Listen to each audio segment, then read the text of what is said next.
Stand and join us in the Pledge of Allegiance, please. I pledge allegiance to the flag of the United States of America and to the republic for which it stands, one nation, under God, indivisible, with liberty and justice for all. Thank you. First item we'll open is with public comment on non-agenda items. Josh or Zach, you want to go first, Zach? All right. Whoever it is, I just ask that you come up and sit and state your name. Okay, let's be so formal. It's nice to see real people, not on the Zoom screen. So, I've sent a lot of emails to Mayor Tim and to Mike McCarthy about my concerns about the increasing noise levels. So I stood up here, I think it was 2 years ago, with the same sort of concern, and it seems quaint now how quiet it was back then compared to how it is now. It seems like the cars are getting newer and fancier and just louder than I ever imagined they could be. And there's a big difference between someone who's down on their luck and can't keep their car tuned up properly and needs to get to work, and the difference between that and someone with a brand new BMW that, you know, paid more than any car I've ever owned to have this super obnoxious, rattling, rasping thing that goes by and you know, shakes my windows. And apart from just my neighborhood, I mean, I don't even like to go eat at Twigs anymore. I don't like to be anywhere near Main Street. And anytime, it's not just St. Albans, anytime I've talked to any law enforcement person or anyone, they say, oh, there's nothing to do about it. There's, you know, it's an inspection issue, or, you know. And St. Albans has laws on the books that are pretty specific about noise. And they're pretty good ones. And, you know, they basically say don't make excessive noise. And if you do, that's a problem. They also say it's not okay to have an exhaust that was modified to be louder than the manufacturer had it. So, I don't know, I'd like to see something happen. I don't think that having a community discussion is going to do anything. I'd like to see some enforcement about, you know, of our noise ordinances, or hear from the city about what, you know, what suggestions there are besides moving or putting in earplugs, which is not going to work. So, yeah, that's all. What do you have for a suggestion? Do you have any? Yeah, have a cop sit on Main Street and start writing tickets when people roll what, standing there with a car, or however police do police. But how You know? do you enforce a noise ordinance? There's a certain number of decibels, I think it has to be. So. Excessive noise is excessive noise. If it was disorderly conduct, they're not talking about decibels. If people are bothered by it, or if it's... Would you consider your basic motorcycle driving down the street excessive noise?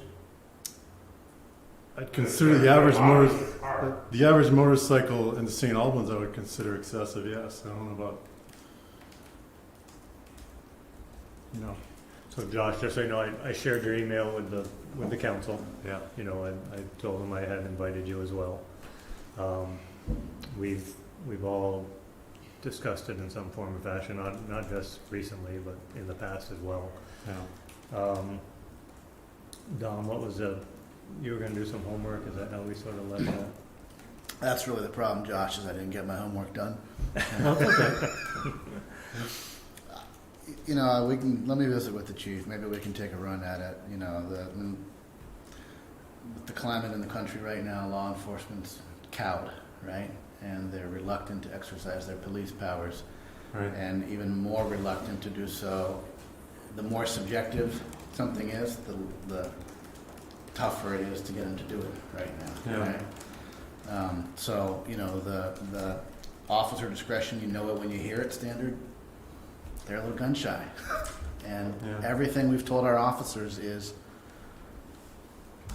put your guns away, go build relationships. Right? Right. And this is swimming in the opposite direction. Right? And I'm not saying we can't, you know, we've heard enough about it. I think it's not going away, you know, and So let me take some time to look at what exists on the books and bring it back, and we can have a council discussion about it. But if we're gonna do it, I want it to be a council directive, right? I don't want it to be a, you can imagine how this can go sideways, right? Depending on who it is that gets arrested and how the officer determined that, right? I mean, this has all kinds of hair on it, right? Yeah. I just feel, I know from my previous experience with the criminal justice system, it seems like, in general, a police officer doesn't usually manage to find a good reason to pull somebody over, whether or not it's a real reason or not. So here we have a real reason. Yeah. And Yeah, I just wanted to finish my thought with Josh. sorry about that. No, it's okay. I wasn't trying to justify Oh, I know. noise. When I live on Park Street, Josh, and believe me, there's not many more noise when people driving up that little one-way street. Both motorcycles, cars, big trucks, especially with Kingman now out of commission. A lot of big trucks. So I know what noise is, and I agree with you that we need to do something about the noise. But what we need to find out is what we can do about it and what kind of regulations exist that we can enforce equally and not just pick up anybody that seems that in an officer's subjective opinion sounds loud. You know what I'm saying? That's right. Yeah. Police officers aren't necessarily intrinsically drawn to quality of life complaints. It's not where they like to be, right? Right. It's not how they're built. It's not, you know. So maybe there's a different way for us to get at it.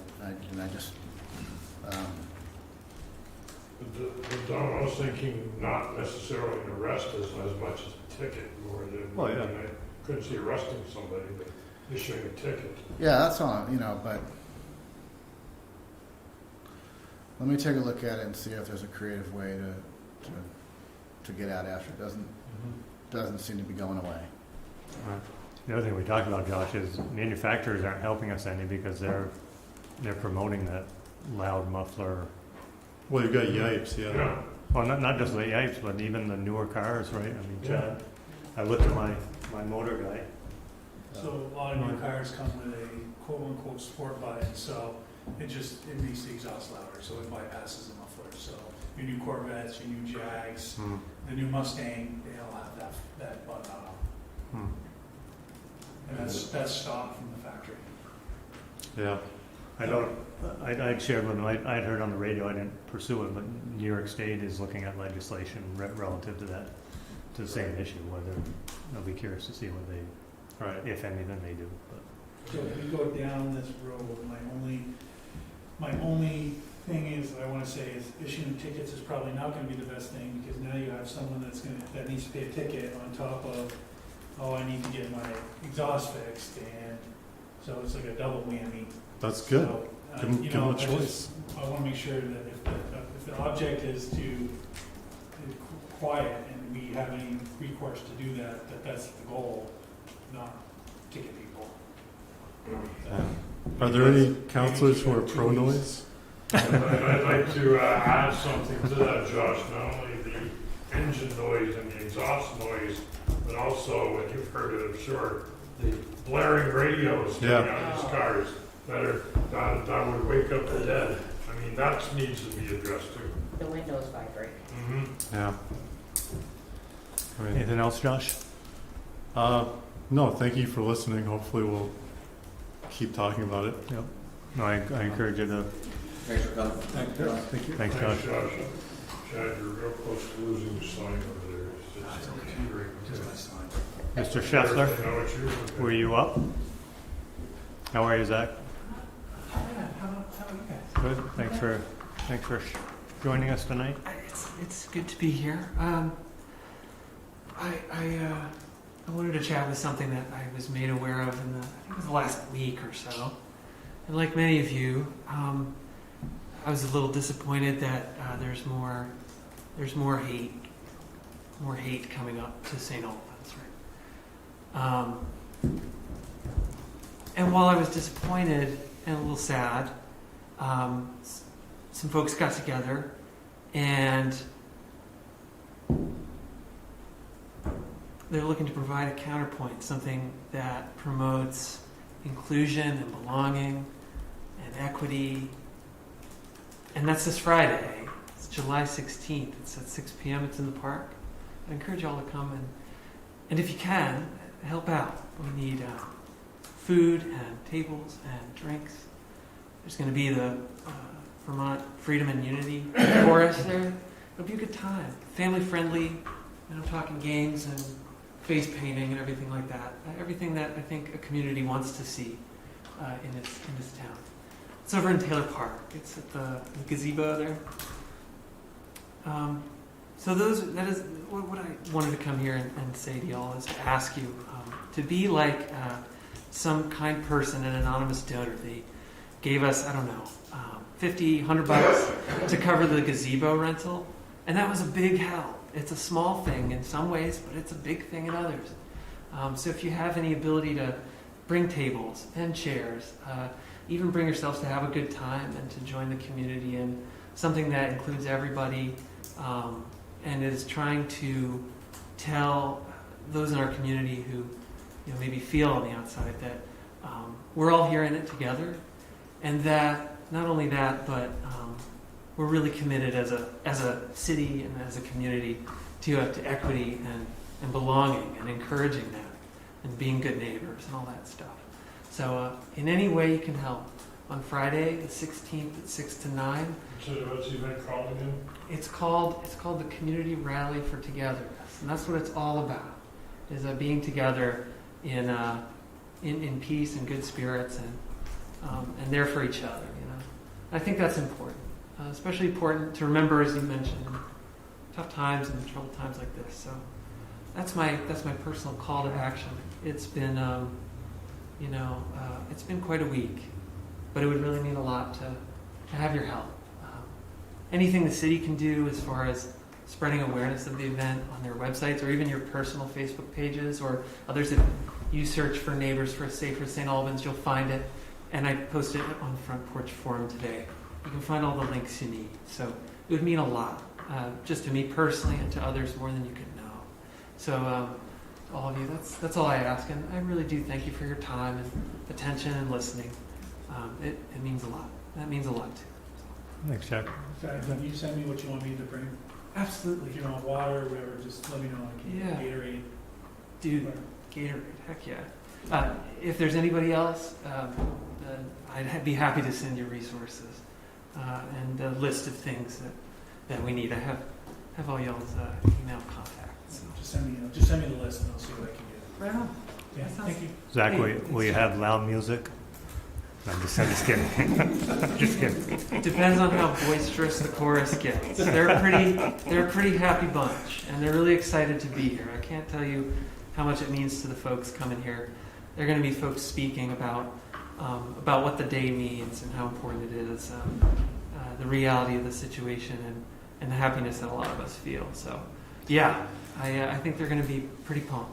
So, Zach, just a thank you for organizing. We sort of had that discussion last meeting, and that it's a community that's going to organize events like this. And thank you for your efforts and your time. Yeah, thanks for listening again. Maybe we can pipe some of that loud music up to the old jailhouse building in both the courthouse, something like that. No comments. Thank you. I don't mind chainsaws either. There's no reason for the noise. It's actually I'm teasing, Josh. I'm teasing. Thank you, Zach. Anyone else have public comment for tonight? Seeing none, we'll move on to Mayor's report, which is we are going to consider Lauren Dees Erickson as candidate for the Planning Commission. Lauren, I want you to consider yourself special because usually the mayor's report is at the end of the meeting, and for some reason you got moved to the top of the agenda, so you don't have to stick around if you don't choose to. So Very rarely do the candidates actually come in. yeah, really, So, yeah. very rarely. So, am I turning it over to Mr. Turning it over to me, I think, because I had the privilege, along with Marie and Chad, of interviewing Lauren via Zoom not so very long ago for that position. And we enjoyed meeting with you, Lauren, and we found you to be extremely qualified through experience around the world, and we're very glad that you relocated to St. Albans. And I think the folks that I met with are in agreement with me that you make a good candidate, a good actual person on the planning commission. So I would recommend that the council appoint you to that alternate position, which is a position which would expire, I think, in 12/31 of ¡24. So I would make that You recommendation. can't have her come up here so you can see her? Right. I can't Right. see her. Oh, hi. Good to see you. Who's on the way? How you doing? I'll second. So we have a motion and second to nominate Lauren to the planning commission as an alternate, right? Is that correct, Chip? Alternate? Alternate, yeah. For now, yeah. Any other questions of Lauren or the process? No, I thought Lauren was a fantastic candidate, lots of great background. She's going to make a fantastic planning. I was impressed with the application. Okay. All those in favor, say aye. Aye. Any opposition? Hearing none. Lauren, you're on the planning commission for 3 years. Welcome, Lauren. Thank you. Welcome to the city. And Thank you Chip, for applying. You're going to get her in the loop for the next meeting. The agenda. Perfect. Thank you. So moving on to item number 5, consider approval of extraterritorial water and wastewater allocation for Purpose Energy. So, Don, we'll turn it over to you. I would welcome Mr. Eric Fitch to take the table and just introduce the project a little bit. Take 5 minutes or so, give an overview of the site and what you're thinking of doing out there. So, actually, before you start, Eric, I am going to recuse myself and step down. I'll turn it over to Chad, and we'll move to the audience. Eric and I have been in communication for my real job for FCIDC in this project going into the industrial park. So we've been in long conversation, so I'm going to recuse myself from this discussion. Chad, So Eric, if you just want to give us a basic overview of the project. I'd love to. My name is Eric Fitch. I represent Purpose Energy. Purpose Energy is an industrial waste byproduct remediation company. We look for opportunities in mostly food and beverage manufacturing, things like breweries, distilleries, ice cream makers, where there's a waste byproduct that's really high in organic load. And organic load, that's what a municipal wastewater treatment plant treats for the first defense. There's other things like nutrients, like phosphorus, that are also part of a municipal wastewater treatment plant's operation. But the first thing that it treats is organic load. This is, if you hear the wastewater guys talk about BOD or COD, that's what we look for. A municipal plant's usually aerobic, meaning you put a bunch of oxygen into the system. The bacteria that are in the sludge, they consume that oxygen demand, the BOD, and therefore remediate it. When you have really high concentrations of BOD, it takes a lot of oxygen, and the aerobic systems just aren't efficient at that. There's 2 real problems. One is the cost of getting all that oxygen diffused into the wastewater system, and the other is the amount of sludge that an aerobic system generates. An aerobic system will produce about a kilogram of sludge for every kilogram of oxygen demand that you remove. And when you hear about the wastewater treatment plants dewatering and taking all of their solids someplace, that's the aerobic sludge. We do our system anaerobically. It looks a lot like a cow power digester or a farm digester.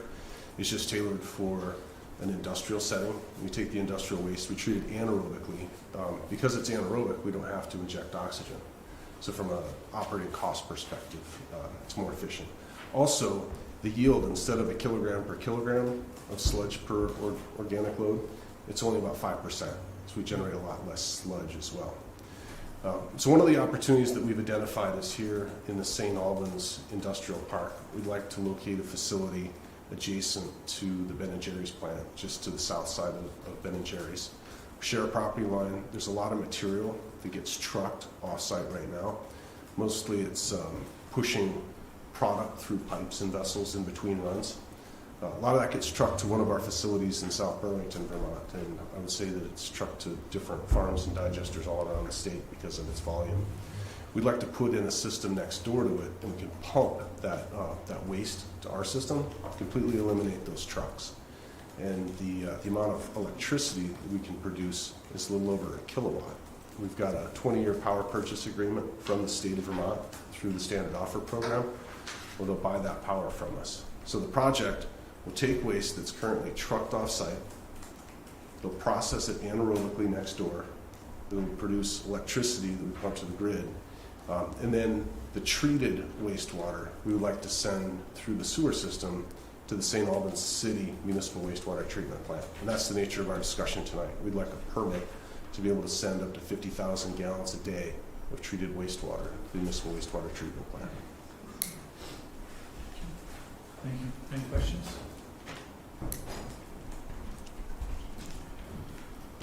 Just to flesh it out a little bit further, so we've had a collaborative team with Fitch and his folks and the city's consulting engineers trying to figure out exactly how to price this, because it's a different type of discharge. Most of our programs are oriented around domestic discharges, and we finally worked that out over many months.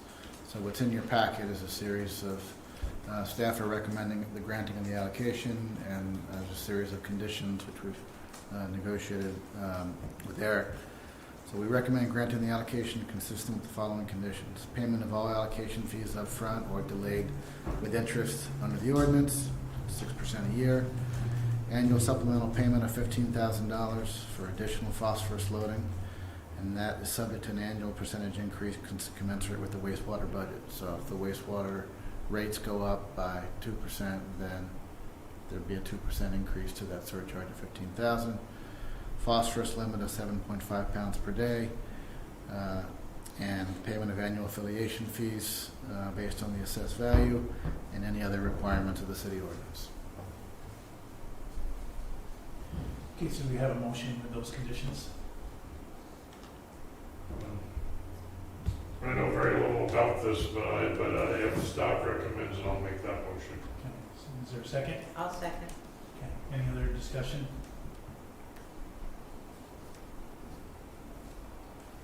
None? Okay. Nothing from outside? All done. Oh, anything from the public? Okay, all those in favor, signify by saying aye. Aye. Any nays? Okay, Thank you. everybody else?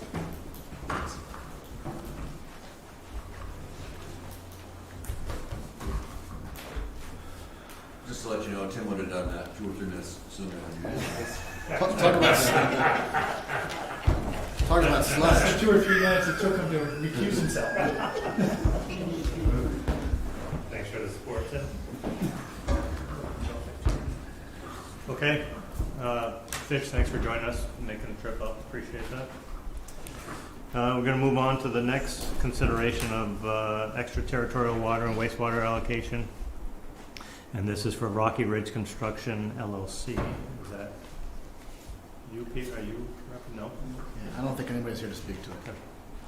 It's a more traditional water and wastewater allocation request. There's staff recommended, and there aren't any exceptional conditions.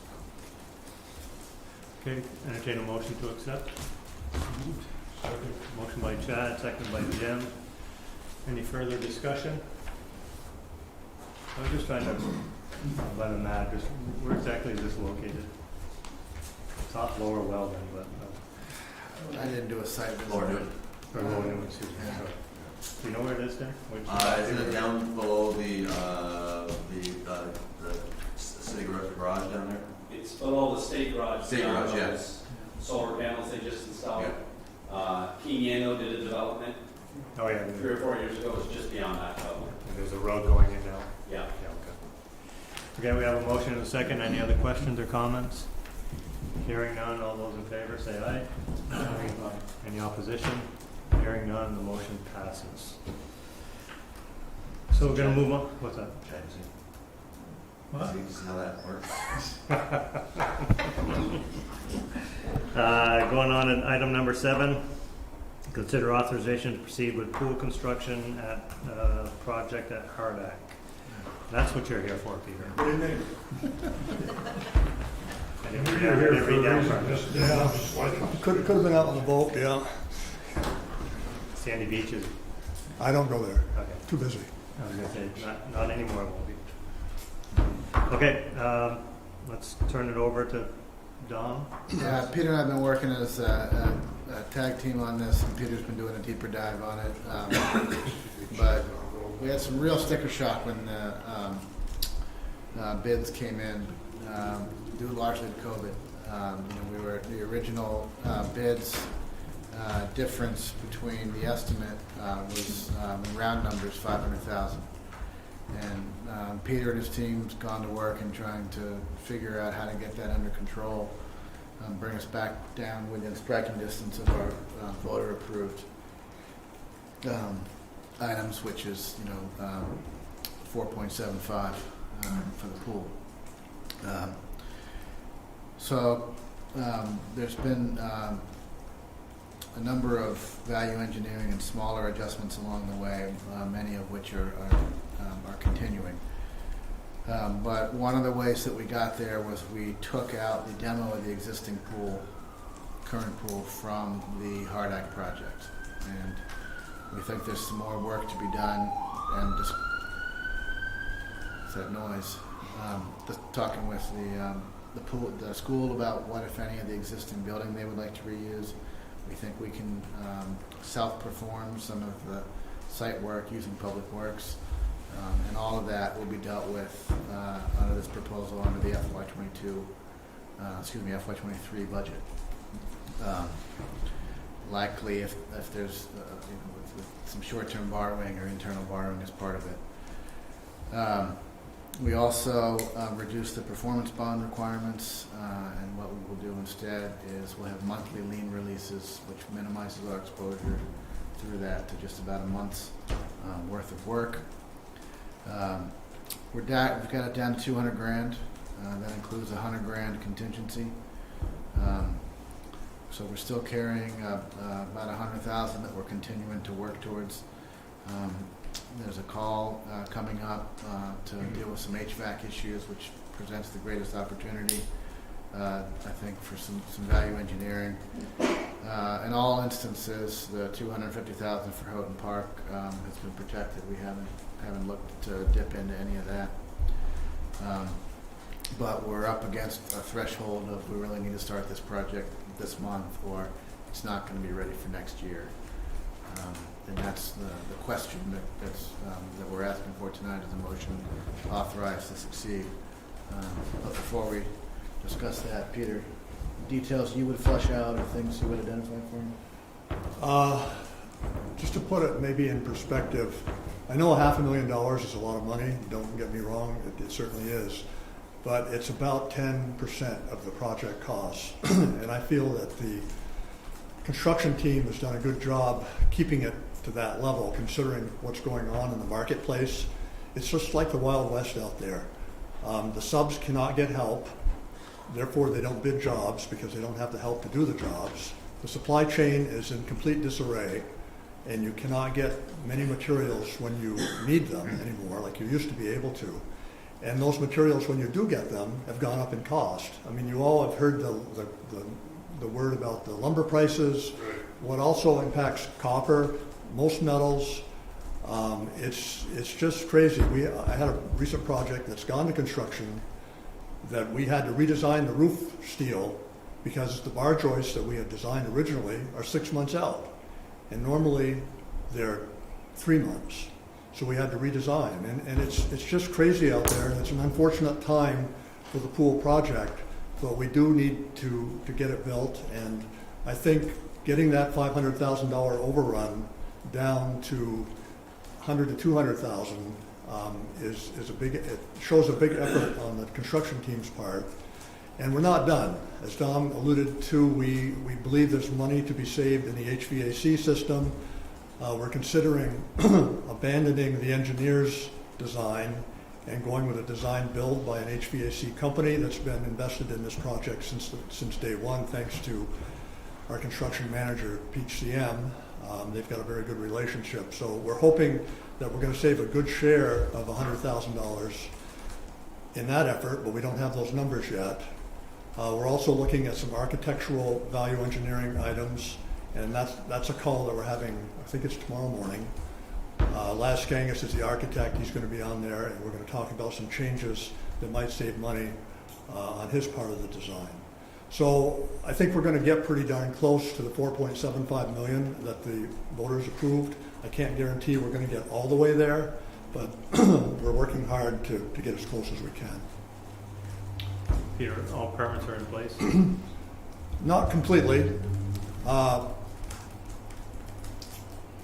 We're waiting for fire prevention. I don't know. I'm having trouble finding out if it's even been issued yet. They've had it 2 months. They normally take a month because they haven't been very responsive to my calls, and I found out that they often send the permits out and don't let me know, and they don't copy me. So we're searching City Hall to see if it might be here, but I'm still continue to call them every day and hope one of these days they'll see fit to call me back. The Act 250 permit amendment, keep in mind we had an Act 250 permit last year. We amended it to delete the new driveway and to relocate the recreation path. So that amendment has not been issued, but we have permission to start construction from Act 250 as long as we don't work on those two items. The cutoff date for requesting a hearing is July 22nd. So if no one requests a hearing, and there's no reason to think anybody would because there's been absolutely no opposition, I would expect a permit by August 1st to allow the full project to begin. But we have permission to start the pool, the excavation for the pool, which is what we really need to get started, because SSG Pools has to come in August in order to be ready for next June. They have to get in August. So that's what's May driving. 15th, just for the minutes. May 15th? Excuse me. But they have to get in August to make the schedule work. So that's why we're anxious to get moving. And the Town of St. Albans building permit has been applied for, and they're working on it, and I expect to see that this week. Any questions for Peter or Dom? Where do we come, if there were 100,000 short, where does that come from? Lot.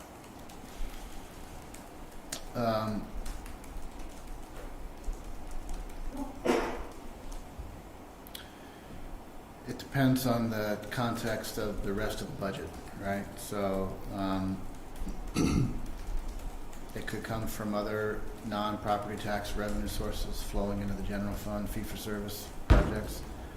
It could come from short-term debt serviced by the LOT proceeds. It could come from previous year's surpluses. It could come from ARPA funds, potentially. So we have some options. You know, we got a lot of options. Just to, we got a lot of time between now and then to figure out how we're going to adjust, and we've got a number of adjustment tools. We were talking about materials. How about the dome is going to go over for that? Have we priced that out? Is that going to? The dome is under contract. That's so we've locked that price in. Good. So some of the reductions, Peter, where have they come? Where have the savings been made? In the building, in the pool, in the landscape? What are they? We haven't modified the pool whatsoever, nor have we modified the dome. The building has shrunk from last year's building when we had the joint bond vote with city and town. So the building has been reduced in size, and there's been savings there. We saved money by not building the new driveway in from Congress Street, and in lieu of that, we're choosing to reconstruct the existing driveway where it meets Congress Street to give more stopping site distance between the new driveway and Fisher Pond Road. So there was a significant savings there, and because we didn't have the new driveway going through the middle of the field, we moved the recreation path closer to Eastview along their boundary, and that shortened up the sidewalk on Congress Street. So there was about a $20,000 savings there. And then in this round of pricing, Dom mentioned the taking out the demolition of the existing pool and the bond, and we also have locked in a framing contractor, at least we're about to lock in a framing contractor, which is Jim Cameron, who is a strong supporter of the city, and he's got a better price than the other framing bids that we had. Plus, he is willing to give us any savings in the lumber materials if the prices drop between today and when we actually buy the lumber, because the prices of lumber are headed downward. We don't know, we're going to probably need to buy lumber in late August, early September, and if the prices drop between now and then, he's going to give us the benefit of that savings. We haven't been able to quantify it, obviously, but it's hopefully will be something. We've also gone out for additional bids on the concrete, and we are planning now to change the concrete supplier from whom we previously planned on using to another supplier who is a few $1,000s less. So there's some small savings there.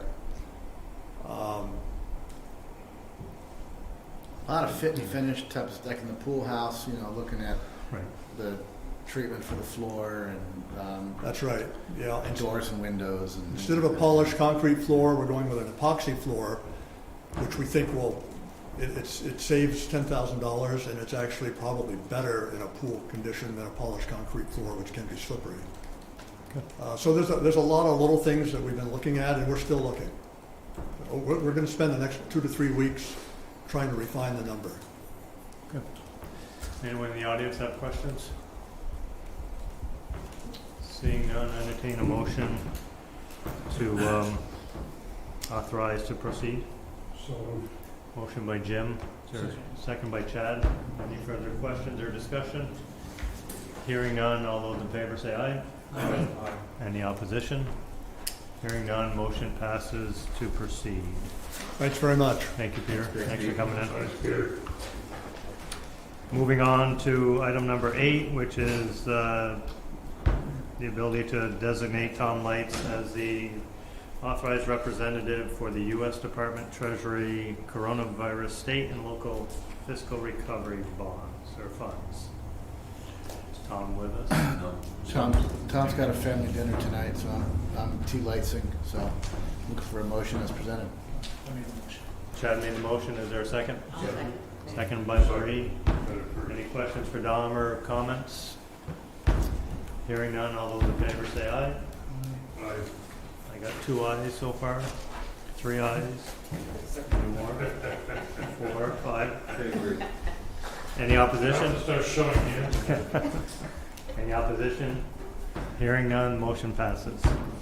Moving on to item number 9. Consider approval of loan agreement for the state revolving loan fund. Once again, that's under Tom, but Tom is absent. So This loan agreement converts a loan to a grant. Look for a motion to approve. I made the motion. So moved. How much is this? 40,700. 40,000.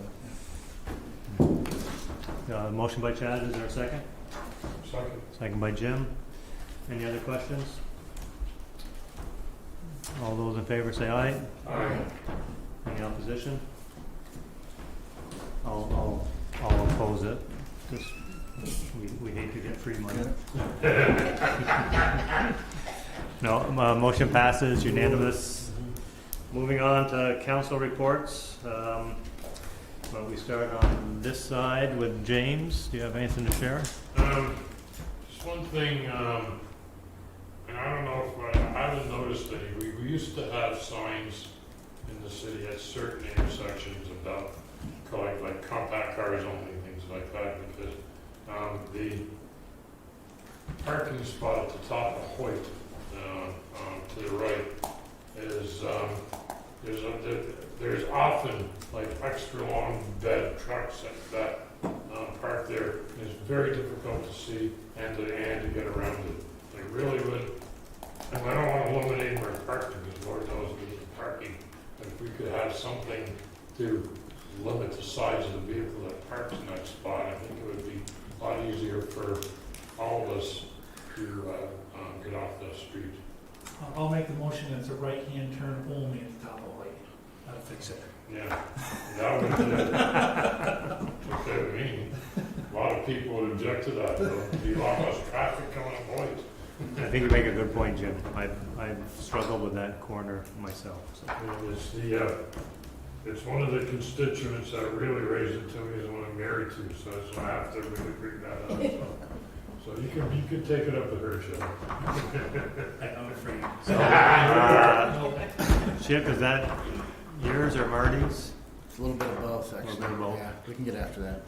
So the first spot on Main to the south of Point Street. Right, exactly. Yeah, I know. Turning off from On the White, west side, yeah. Yeah, right in front of the, where it used to, the whatever is in that building now. Used yeah, to we be can line that up for first reading. It's insurance agency, right? insurance, yeah. The next question is what's considered a compact car? Because we see that in the garage all the time.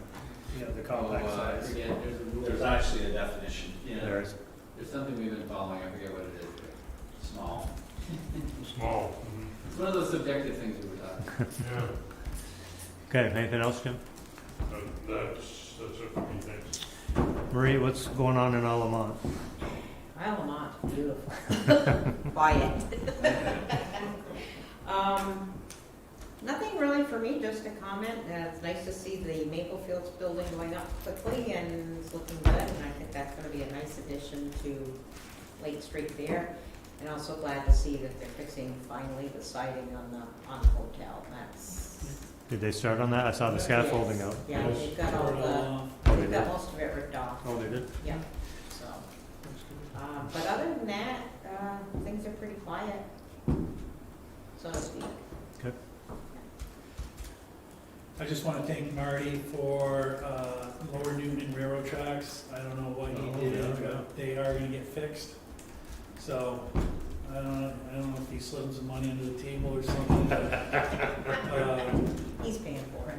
North Elm was 20 years in the making. I don't know if they ever fixed all this. I think you guys just kind of went in and did it. Work with them to do it. Yeah, so they're super fast once we get a hold of them on board. All this is done is great. Wow. It's an improvement over what it It's an was. improvement. Okay. It's not like North Elm. Anything's an improvement. But it hasn't been done yet, right? It's scheduled for the 20th? The 20th, right? Okay. Much appreciated. Chad's a happy man, happy Absolutely. ward person. Happy Chad. Anything else, John? No, that's it. Thank you. Bob? Pretty quiet in Ward 5. I noticed the Public Works has been working on that corner down at Ferris Street and Lincoln Avenue to make it, I guess that's for the bus purposes, so that's a good improvement. Actually, yeah, that's part of BFA's project, Yeah. and that's their contractor, and they're doing that. Oh, is that right? Yeah. And anyway, it's a good improvement, and that's about all I have from Ward 5 at this point. Mr. Hawkins? Got a couple. First is, I know it's getting lighter and later, or now it's turning the other way, but anyway, it's still dark in the south half of the shopping center. So if someone can contact our person there, that would help. Notice a dangerous situation on Hudson Street. I go down that street every morning.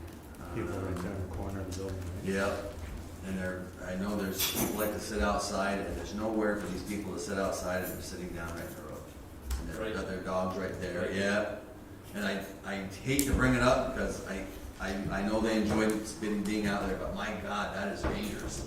Which Very building? dangerous. Which building is that?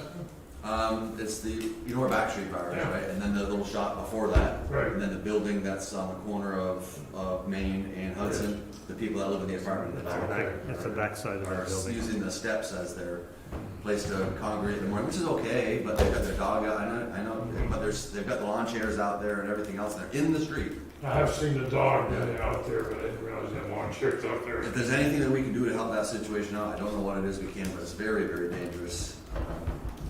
And with King, with not being able to go down Kingman, a lot of people are using Hudson Street to go down onto Federal Street. I have on several occasions in the last 2 months been using the parking garage. I've heard a lot of people thankful that they're getting those couple of hours free. One of the things that I have been disappointed with are the amount of kids that are fooling around in the elevator and on the stairs there with bicycles. I actually saw one young man beating shoes up against the elevator door as his girlfriend was inside. I went in and said something. It wasn't my place to do it. But it's almost routine now that I see kids going up and down those stairs with bikes, skateboards, fooling around with the doors and the elevator, and that's not the purpose of that thing. I don't know if the camera needs to be repositioned or what, but we need to keep a little more track of that. And that's not just once in a while, it's all the time. All the time.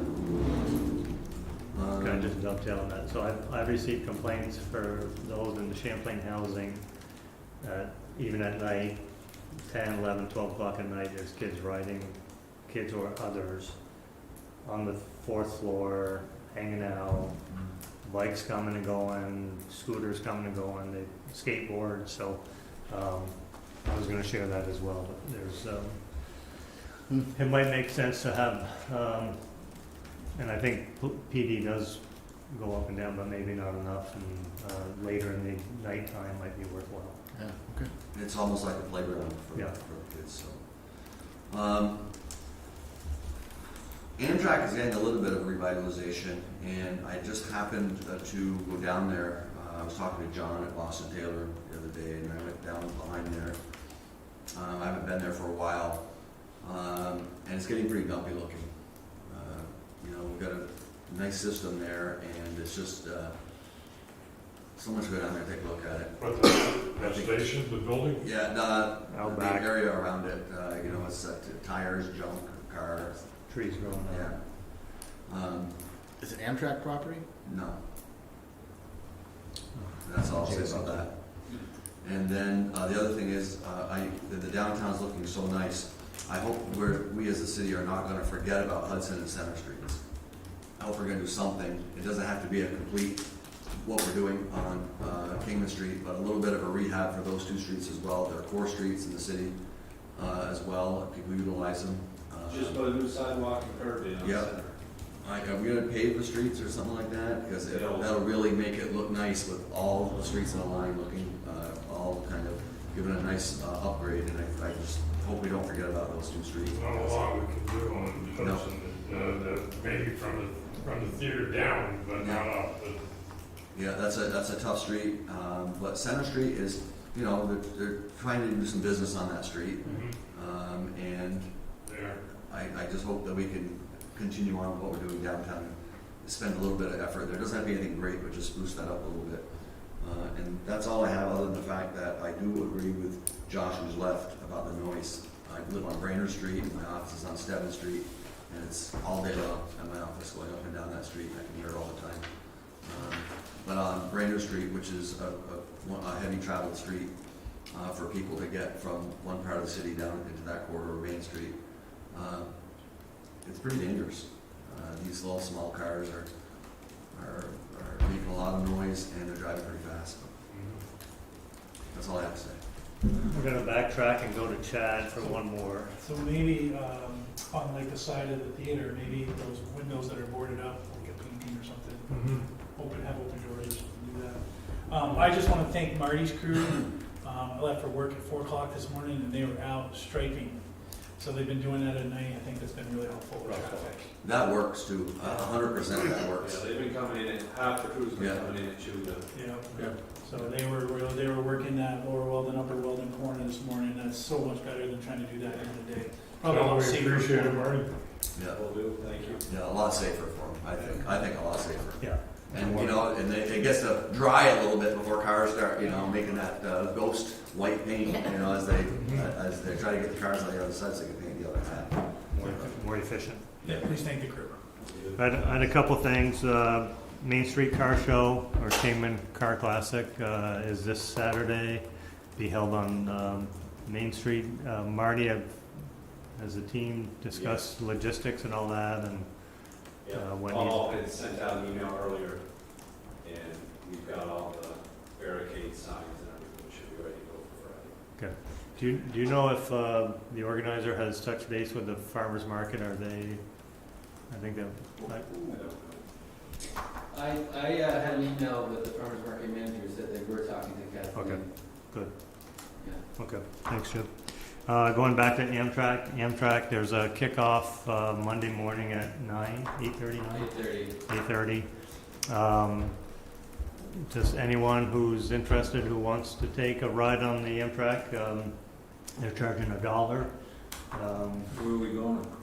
You're headed south to ultimately Beddington or Brattleboro. Depending how long you want to stay in a community, you can get a ride back for $1, but you may want to try to find a transportation home. But anyone, families who might be interested, can jump on board for $1 and head to Essex.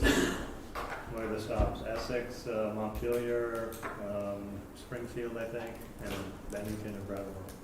Probably Brattleboro. If anyone wants to ride back, you There we go. can ride back. $500. Chad will give you a ride back. So that's this coming Monday at 8:30 in the morning. Lieutenant Governor will be here. Supposedly the mayor is supposed to say a few words. Whether he shows up or not, we don't know. So there'll be a kickoff. Chip, do you have anything to add on that? Yeah, I'm gonna try and put some nice refreshments there. I think Congressman Welch will also be there. At the site here? Yeah. Oh, boy. Get someone down there. We gotta get someone down there, Marty. That place is good. We can, but the property you're talking about is a private property. Yeah, I know. We're gonna have sort of the cameras pointing the other direction for the ceremony, and we'll. I'll call him and, yeah. I was just saying, Marty, can you touch base with your Yeah. crossing contact? And We are getting some bunting and stuff to make the station look nice. It's a nice backdrop. Dave Blodgett might be one that we can talk to as well. The other thing, Chip and Marty, any movement on the signs that we talked about 2 months ago for Bank Street? They haven't come in yet. Haven't It's seen- the haven't same seen thing Peter was talking about. It's the aluminum right now. The other thing is just to pitch what Zach shared with us, a community event in the park on Friday night, starting at 6, Zach? Starting at 6. And the last thing I had was Dave Southwick sent out a email looking for interested parties to host a tree in the Greenbelt, any place throughout the city. So we have to plant, I think we'll be planting In the fall. in the fall, probably 50 trees, is it, Chip? Yeah, that would be about the normal. Yep, so we'll be replacing some that we've lost over the last year or two. So if you know a constituent who's looking for a tree in the Greenbelt, let Dave know, and we'll get it planted this fall. So John, may I say one more thing? Chad did, so you can, yeah. Thank you. I just wanted to, in case anyone wasn't aware of Marlis Lundahl, who used to be a Ward 1 older person, passed away last week. And she was quite an individual of heritage. She was served in the Navy. She was a Native American, and she was a Ward 1 older person. So, I think we should acknowledge the fact that she served the city well when she was here. We send flowers. Yeah. So the city sent flowers to the funeral. Thank you for reminding me of that, Jim. I would also add that Marlis had, she oversaw the Memorial Day and Veterans Day ceremonies in Taylor Park on a regular basis, and it was sad that she passed unexpectedly. A So lot of you probably knew her as Marty Lundahl, not Marlis, but she's all known by Marty. yeah. By the same token, of course, Ernie Farrar passed away. He was Yes. a long time Yeah. St. Albans City resident. I don't know where he lived at the time of his passing, but Federal Street. for years he lived on Federal Street. He was always a You still statewide live on Federal Street? They still on Federal Street. Yeah. So yes, lost two wonderful people for sure. So, anyone last comments for any person?